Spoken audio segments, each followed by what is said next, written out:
There's no feeling more intense than starting over. If you deleted your homework the day before it was due, as I have, or if you left your wallet at home and you have to go back after spending an hour in the commute. If you won some money at the casino and then put all your winnings on red but it came up black. If you got your best shirt dry cleaned before a wedding and then immediately dropped food on it. If you won an argument with a friend and then later discovered that they just returned to their original view. Starting over is harder than starting up. If you're not ready for that, like if you've already had a bad day, then what you're about to go through might be too much. Feel free to go away and come back. I'll be here. Alright, thanks for coming with me on this trip. I'll understand if you have to take a break at any point. Just find a safe place to stop and quit the game. Don't worry, I'll save your progress, always, even your mistakes. This game is a homage to a free game that came out in 2002, titled Sexy Hiking.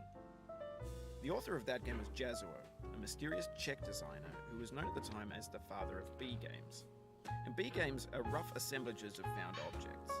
Designers slap them together very quickly and freely, and they're often too rough and unfriendly to gain much of a following. They're built more for the joy of building them than as polished products. In a certain way, Sexy Hiking is the perfect embodiment of a B game. It's built almost entirely out of found and recycled parts, and it's one of the most unusual and unfriendly games of its time. In it, your task is simply to drag yourself up a mountain with a hammer. And that act of climbing, in the digital world or in real life, has certain essential properties that give the game its flavor. No amount of forward progress is guaranteed. Some cliffs are too sheer or too slippery. And the player is constantly, unremittingly in danger of falling and losing everything. Anyway, when you start Sexy Hiking, you're standing next to this dead tree that blocks the way to the entire rest of the game. It might take you an hour to get over that tree, and a lot of people never got past it. You prod and you poke at it, exploring the limits of your reach and your strength, trying to find a way up and over. And there's a sense of truth in that lack of compromise. Most obstacles in video game worlds are fake. You can be completely confident in your ability to get through them once you have the correct method or the correct equipment or just by spending enough time. In that sense, every pixelated obstacle in Sexy Hiking is real. The obstacles in Sexy Hiking are unyielding, and that makes the game uniquely frustrating. But I'm not sure Jazuo intended to make a frustrating game. The frustration is just essential to the act of climbing, and it's authentic to the process of building a game about climbing. A funny thing happened to me as I was building this mountain. I'd have an idea for a new obstacle, and I'd build it, test it, and it would usually turn out to be unreasonably hard. But I couldn't bring myself to make it easier. It already felt like my inability to get past the new obstacle was my fault as a player rather than as a builder. Imaginary mountains build themselves from our efforts to climb them, and it's our repeated attempts to reach the summit that turns those mountains into something real. When you're building a video game world, you're building with ideas, and that can be like working with quickset cement. You mold your ideas into a certain shape that can be played with, and in the process of playing with them, they begin to harden and set until they're immutable, like rock. And at that point, you can't change the world. Not without breaking it into pieces and starting fresh with new ideas. For years now, people have been predicting that games would soon be made out of prefabricated objects, bought in a store and assembled into a world. And for the most part, that hasn't happened, because the objects in the stores are trash. I don't mean they look bad or that they're badly made, although a lot of them are. I mean they're trash in the way that food becomes trash as soon as you put it in the sink.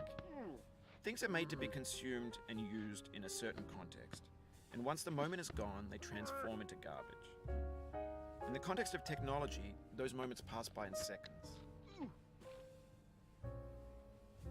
Over time, we've poured more and more refuse into this vast digital landfill that we call the internet. It now vastly outnumbers and outweighs the things that are fresh and untainted and unused. When everything around us is cultural trash, trash becomes the new medium, the lingua franca of the digital age. And you can build culture out of trash, but only trash culture. B games, B movies, B music, B philosophy. Maybe this is what digital culture is. A monstrous mountain of trash, the ash heap of creativity's fountain. A landfill with everything we ever thought of in it. Grand, infinite, and unsorted. There's 3D models of breakfast, Gen X's fanfic novels, scan magazines, green screen Shia LaBeouf, banned snuff scenes on Live Leak. Facebook's got lifelike bots with unbranded adverts and candid shots of Kanye and Taylor Swift mashups, car crash epic failed GIFs, Russian dashcam vids, discussions of McRibs, discarded, forgotten, unrecycled, muddled, rotten, untitled. Everything's fresh for about 6 seconds, until some newer thing beckons, and we hit refresh. And there's years of persevering, disappearing into the pile, out of style, out of sight. In this context, it's tempting to make friendly content that's gentle, that lets you churn through it but not earn it. Why make something demanding if it just gets piled up in the landfill, filed in with the bland things? When games were new, they wanted a lot from you, daunting you, taunting you, resetting and delaying you. Players played stoically. Now everyone's turned off by that. They want to burn through it quickly, a quick fix for the fickle, some tricks for the clicks of the feckless. But that's not you, you're an acrobat. You could swallow a baseball bat. Now I know, most likely you're watching this on YouTube or Twitch, while some dude with 10 million views does it for you, like a baby bird being fed chewed up food. That's culture too.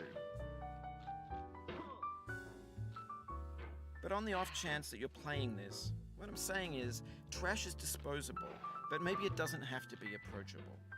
What's the feeling like? Are you stressed? I guess you don't hate it if you got this far. Feeling frustrated? It's underrated. An orange is sweet, juicy fruit locked inside a bitter peel. That's not how I feel about a challenge. I only want the bitterness. It's coffee. It's grapefruit. It's licorice. It feels like we're closer now. Composer and climber, designer and user. You could have refused, but you didn't. There was something in you that was hidden, that chose to continue.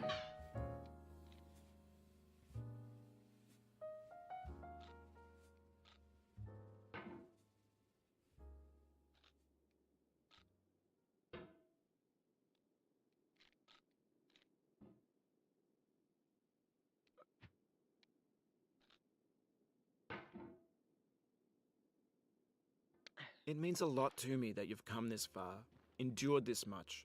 Every wisecrack, every insensitivity, every setback you've forgiven me is a kingly gift that you've given me.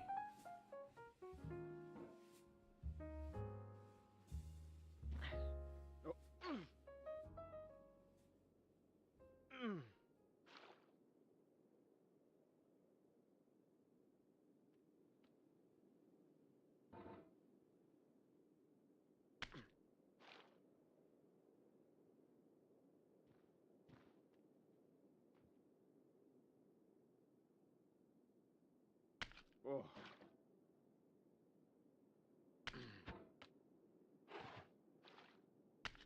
We have the same taste, you and I.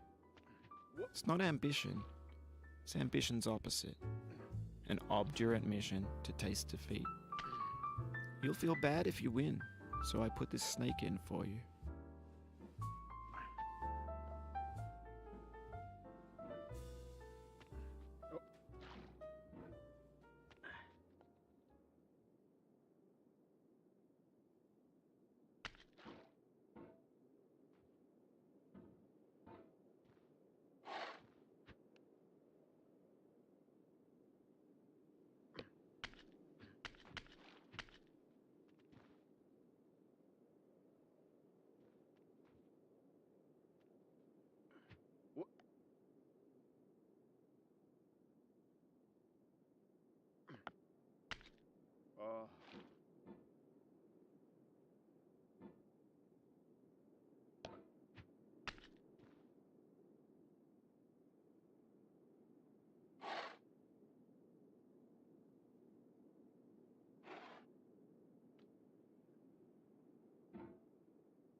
Have you thought about who you are in this? Are you the man in the pot, Diogenes? Are you his hand? Are you the top of his hammer? I think not. Where your hand moves, the hammer may not follow, nor the man, nor the man's hand. In this you're his will, his intent, the embodied resolve in his uphill ascent.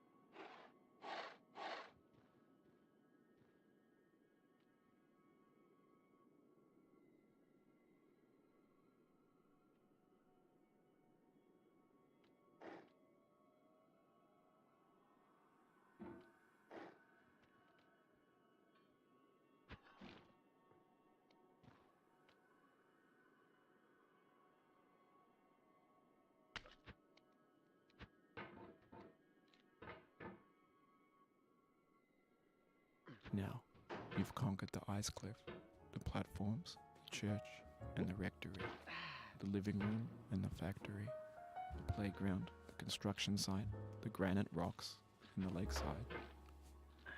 You've learned to hike.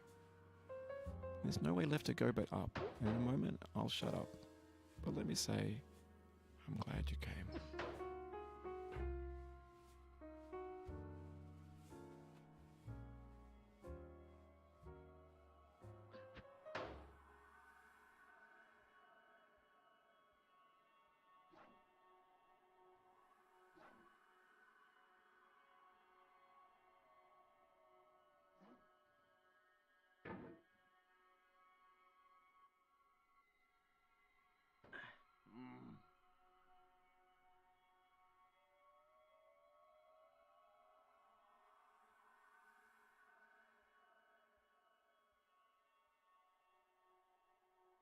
I dedicate this game to you, the one who came this far.